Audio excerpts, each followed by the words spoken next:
Hello and welcome to this clip on the basics of proton NMR theory.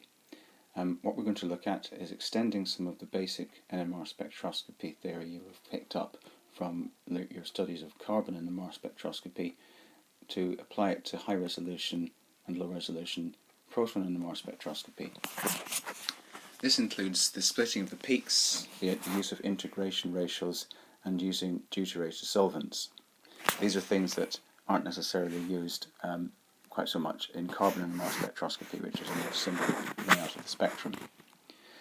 We'll also have a look at what information each kind of spectroscopy that we've looked at so far in the course, such as infrared, mass spec, and also NMR, how they go together to give us what we call combined spectroscopic analysis. Throughout this clip, it's assumed that you're already familiar with carbon-13 NMR spectroscopy and the basic theory behind how nuclear magnetic resonance actually operates. So let's first look at nuclear spin once again. It's assumed that at this point you'll have had a look at nuclear spin already, so this is really just a quick recap. So provided a nucleus has an odd number of nucleons, that is protons and neutrons, it can spin with the magnetic field if it has lower energy, or against the magnetic field if it has higher energy. That leads to a specific energy difference, delta E. So if the environment in which that nucleus finds itself varies, then the value of delta E will change. So as such, we can use this fact to identify different environments. So what happens in a nuclear magnetic resonance spectrometer is your sample is put in a tube which is subjected not only to a magnetic field that can potentially make the nuclei spin, but also to a slowly altering radio frequency radiation. So, as you can see from the diagram, bottom right of the screen, you've got radio frequency input and radio frequency output. Now what happens is that each nucleus of a certain type, such as hydrogen 1 or carbon 13 or whatever, each nucleus within each of those atoms within that molecule will exist in a slightly different environment to the others. If we vary the radio frequency, as you vary it, it will gradually match the various delta E values as described in the top of the screen that are equivalent for each environment. At that point, any nuclei that happen to match that energy value that the radio frequency radiation is providing will start to resonate. They'll flip between the high and low energy states because they're being provided with the energy they need to do so. At that point, that nucleus will start to give a signal or be picked up by the NMR machine. So the environment presence, whether it's CH3, whether it's CH2Br, whatever, that particular environment will give a signal, and the machine, the spectrometer, will record that environment's presence as a separate peak. And then we have a printout we can analyse that tells us what environments are there.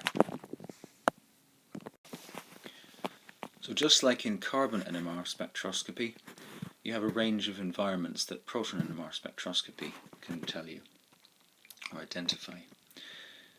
The reference or standard is still tetramethylsilane, so this is essentially the solvent in which you dissolve your sample before it goes in the sample tube to go into the spectrometer. This gives a strong signal over at 0, so we're looking at a signal at this point.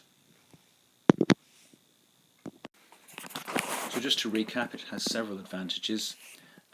It's a solvent, obviously, so it will be what your sample is dissolved in, but compared to other solvents it's unreactive, it's safe to work with, and as it has only one hydrogen environment and one carbon environment, its peak is easily identified and can be used to compare the position of the other peaks with.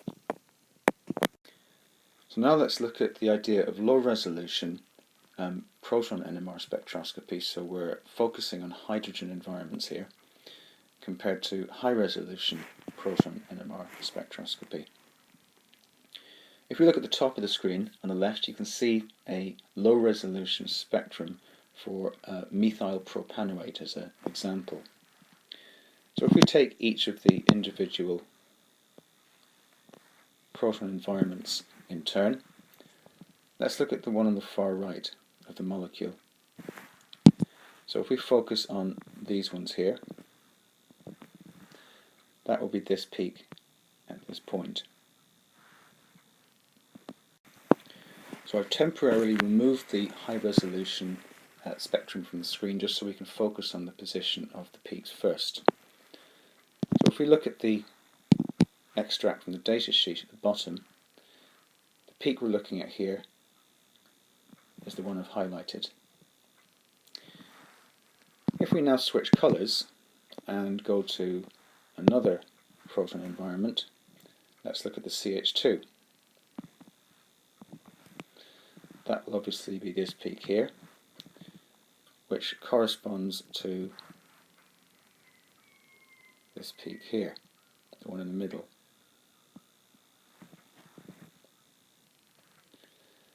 So if we go to another colour and we look at the final one, which is the CH3 on the end, that would correspond to that peak there, and that would be the RCH here. So if we now come back to the high resolution NMR spectrum compared to the low resolution NMR spectrum, you can see that the peaks are in exactly the same positions, but the ones in the high resolution spectrum have been split. So this splitting pattern is caused by the signals coming from protons in adjacent or neighbouring environments. So if we were to look, for example, at our environments in methyl propanoate, and we were to take perhaps this environment here, that's the splitting of that is going to be affected by the presence of protons in the neighbouring environment. If that makes sense. So basically what you're looking at is the CH2, which is here. That peak is actually split into 4, isn't it? So the fact it's split into 4 will be to do with the number of protons in an environment next door, so to speak, to where that environment is found. So just to recap, our proton environment at CH2 experiences a split. The peak from it experiences a split due to the number of protons in the adjacent environment. So the CH2 environment causes the peak in the first place, but the neighbouring environment that's highlighted in purple, the CH3 environment, causes it to split. So the way in which this happens is explained in the next slide. So let's look at this diagram. You have 3 scenarios: scenario A, scenario B, and scenario C. With scenario A, you've got one proton present. It can spin either its nucleus, it can spin with the field or against the field. So you have 2 possibilities, one up or one down. In the second scenario, scenario B, there are 2 protons present because you can see 2 arrows next to each other in each case. So these 2 nuclei have 3 possible combinations of spin. Both can spin with the field, both can spin against the field, or there's 2 possible ways each one can spin in opposite directions to the other. So you have 3 different possibilities. So if we think about it in terms of probability, the probability of getting the middle combination, where you have one up and one down, because there's 2 possible ways that 2 nuclei can arrange themselves like that, then that possibility is a little bit more likely. So in the final scenario, where you've got 3 nuclei, you can have either all 3 against, all 3 with, or if you have a look at the middle two, you've actually got quite a few combinations of with or against that 3 nuclei could arrange themselves into. So therefore the probability for those middle two possibilities are much higher than either all 3 going against the field or all 3 spinning with the field. Sorry, I just realised that I'd removed B from the screen. If we put B back in there, if you wanted to have a quick look at it, recap it in your mind, so you can see which scenario goes with which possibilities, which number of possibilities. So once more, A, 2 possibilities, B, 3 possibilities, C, 4 possibilities. So what we're briefly going to do is go through how the n+1 rule works. The basic idea is that n is the number of protons in the environment adjacent to the one you're looking at. So if we start with this environment here, this is a CH3 environment at one another molecule, and we were to identify the number of protons in the adjacent environment. So the CH3 group has 3 protons, but there are 2 hydrogens in the adjacent environment. n+1 is 3, so you get a triplet, which is drawn in red. So your signal is split into 3. So let's do the same for the CH2 group this time. So the one we're looking at is the one that's highlighted in purple. So this time the CH2 has 2 protons, but the adjacent non-equivalent environment has 3. n+1 equals 4 in this case, so you get a quartet, which is drawn in the way that we put it in the bottom of the screen. So what's happening this time is you have a CH3 environment again, but there's no protons in the adjacent environment, which is the oxygen atom. So because there's no protons at all, n is 0, so n+1 is going to be 1, so you get a singlet. So in other words, what happens is your peak doesn't get split. There's no splitting of the signal here. So let's summarise this in a table. So it's worth maybe pausing for a second and doing a flashcard of this so that you can use these splitting patterns to start practicing analysing high-resolution NMR spectroscopy data, because that's what you'll need to be able to do in an exam setting fairly efficiently. So feel free to pause the video here and have a go at it, just to make sure that you're confident that no protons in an adjacent environment gives you a singlet, 1 gives you a doublet, 2 gives you a triplet, and so on and so forth. And do practice trying to draw the peaks as well. Although it looks like it's quite simple, it does take a little bit of practice to get used to drawing the peaks. Sometimes you'll have to actually draw the peaks in a spectrum, depending on what the examiners are asking you to do. So in cases where you're trying to look at one particular environment, so let's say we were trying to analyse what kind of peak you might get for the CH2. There's 2 possible neighbouring environments that have protons in them. Here what would happen is you'd get a multiplet, and you're allowed to say this in your exam answers, that you would get a multiplet. So in reality what would happen is you'd actually get the 2 environments interfering with each other's signal, and you'd get 2 different possible splitting patterns superimposed on each other to make quite a complicated looking split. So what you'd do is, at A level at least, you'd say that you get a multiplet and leave it there. That's probably the safest option in this case. So it's worth briefly mentioning that OH and NH groups are a special case. They get their own singlet, which can be found pretty much anywhere in your spectrum, dependent on what environment it's got either side of it. But the fact that it's not attached to a carbon atom, so it's attached to an oxygen. So let's give you an example. If you had, shall we say, a carboxylic acid, like that, and let's make it ethanoic acid. What we're saying here is that this particular proton environment gets its own singlet, and if it was an NH instead, like an amide, then in the same way the hydrogen would get its own environment and get its own signal and get its own singlet as such.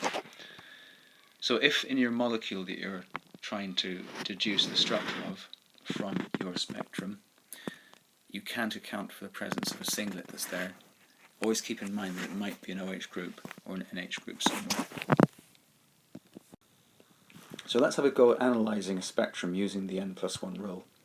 We're going to use methyl propanoate as our example molecule. You can see its structure up there in the corner.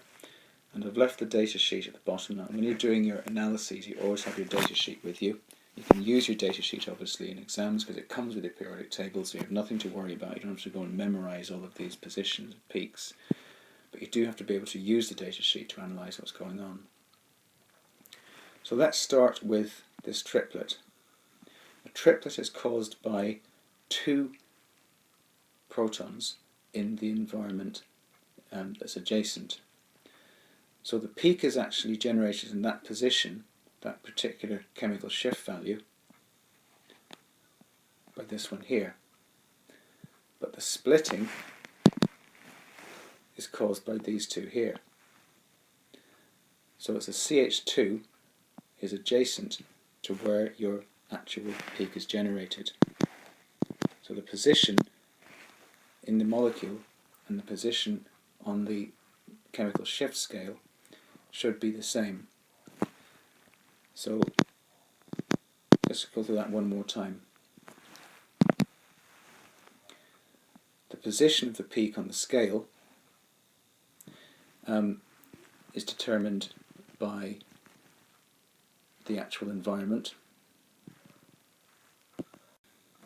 So in other words, you have a CH environment, just like you have here. But if you look closely, you can see that next door, adjacent to that, there are two protons on the adjacent environment. So n+1 means 2 + 1, which gives a triplet of 3 peaks. So now let's go on to the next one. The next one has a quartet of 4 peaks from the n+1 rule. CH3 is adjacent.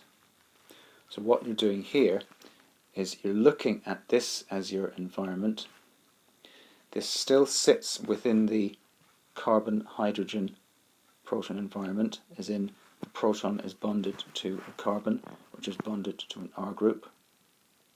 But this time, on the next door environment, you have 3 protons. So n+1 would be 3 + 1, which gives 4. So your quartet comes from the presence of 3 protons on the adjacent environment. Let's now go to the final one. The final one is a singlet.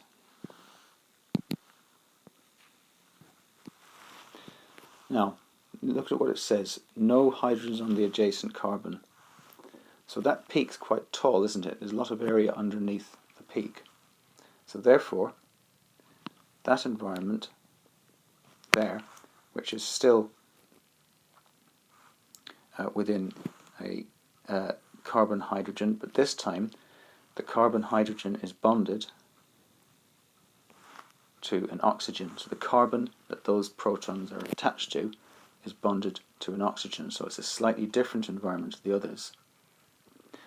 And the fact that there's no protons attached to that oxygen, no protons at all, means that it's 0 is the value for n, so 0 + 1 gives you 1. So it's a singlet. So because the first time you look at this and apply it, it can be a little bit tricky. Let's summarise what's going on. The environment you were looking at will determine the position of its peak on the chemical shift scale. So let's choose an environment at random in that molecule. Let's look at the CH2 environment. So that means that the hydrogens are bonded to a carbon atom.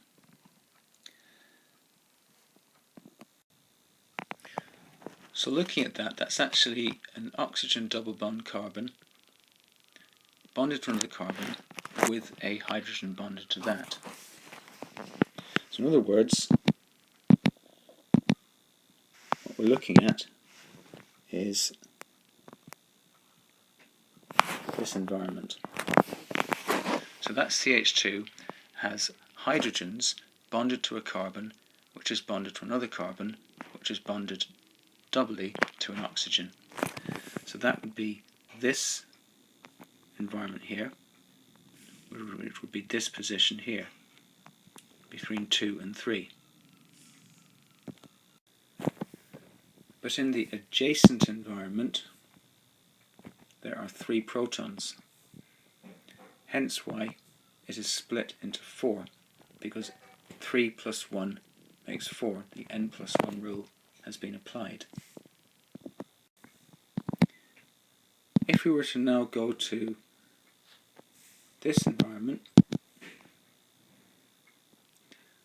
this one here, this is what you'd call an RCH environment.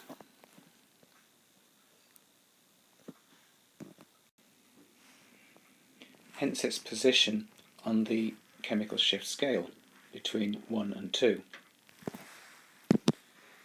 However, in the adjacent environment, you have 2 protons, one there and one there. So 2 plus 1 gives you 3, so it's split into a triplet. Let's now look at the final environment that has protons in it, this one here. That one is a proton combined to a carbon that's also bonded to an oxygen. So really what you're looking at in terms of that environment is a CHO. So the CHO environment is there. So the position of that is between 3 and 4 over here. And because you only have next to that environment you have an oxygen, and the oxygen has no protons attached to it, the n plus 1 rule being applied there is that it's 0 plus 1, so you get a singlet. So you could label it and consider it like that. So getting used to this application of the n plus 1 rule takes some practice. You will have a number of different molecules that you may be asked about in an exam, including some that you haven't seen before. So in that sense, getting grips with NMR spectroscopy is quite important, because it feeds into all of the different functional groups across the 2-year course that you'll come across. It's an extremely powerful type of spectroscopy, particularly when you combine it with other types of spectroscopy as well. So very briefly, sometimes in a question you might be given the integration ratios. Now, an integration ratio, all that really means is the area under a peak. The area under a peak is proportional to the number of protons found in that environment. So once again, the integration ratio refers to the relative area underneath each peak. This represents the ratios of the protons found in each environment, not what's going on in any neighbouring environments. So sometimes you'll be given integration ratios, sometimes you won't. If you were given integration ratios, you'll need to include them in your analysis of the spectrum. If you're not given them, you will not need to include them in your analysis of the spectrum. Now, there's one more aspect to the theory behind proton NMR spectroscopy that we have to do before we finish up here, and that's the use of deuterated solvents. And there's one more little feature of proton NMR spectroscopy that you need to be aware of. There's usually only a 1 marker, but if it comes up, it's worth knowing. Obviously, if it comes up in an exam and you don't know what they're talking about, it's going to shake you a little bit. So what we do is we use deuterium. I mentioned deuterated solvents, didn't I, at the beginning of the clip. Deuterium is an isotope of water that's radioactive, and it's got a slightly higher atomic mass because it possesses an extra neutron.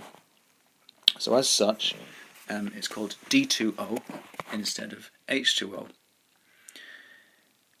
If you look at these two spectra, they're both the same one. They're for ethanol. But can you see that the blue arrow points to, on the bottom spectrum, a specific point where there's no longer one of the peaks. The peak's gone, but it was there. What you do is you do your spectrum, you run your spectrum with water present, and that will get you the spectrum A. But if you run your spectrum with D2O, or heavy water as it's sometimes called, you'll get spectrum B, and the OH peak, little singlet you've got there, will disappear. This can be used to confirm the presence of OH or NH groups as an additional diagnostic test, and it's quite often used in reality. So don't forget to remember this as well if they ask you about deuterated solvents.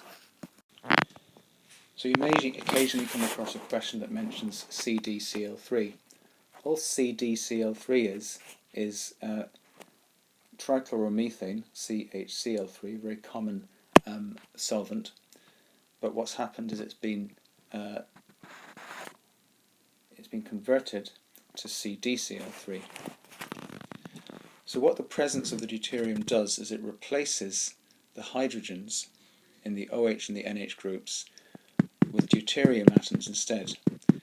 Deuterium atoms have an even number of nucleons, so they don't spin in the presence of a magnetic field.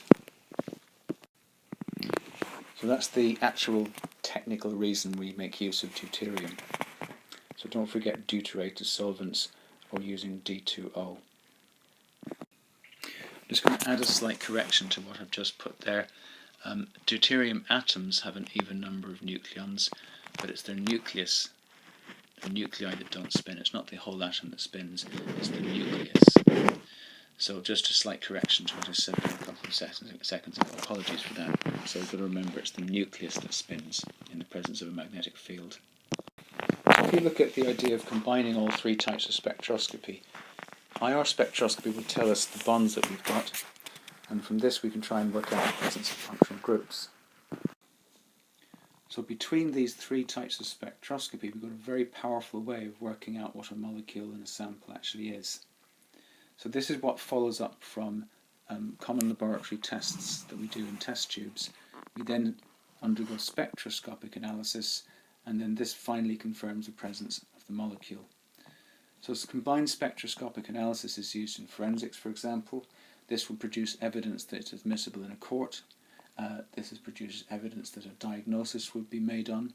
This will produce evidence that allows you to see what's in someone's blood, for example. So if we're looking for an athlete that's suspected of taking illegal substances to boost their performance, if we're looking to see if a suspect's blood sample has an illegal drug in it, if we're looking to connect a suspect to a crime scene, for example of a murder, all of these types of scenarios would use combined spectroscopic analysis and forensics. So that brings us to the end of our roundup of the theory behind Proton NMR. Hopefully it's been a fairly useful clip for you. We're going to cover the analysis, how you actually analyse your spectrum and lay out your analysis in a different clip. But for now, thank you for your time. Thanks for listening, and any questions you've got, please bring them to one of us at college and we'll be happy to help. Okay, bye for now.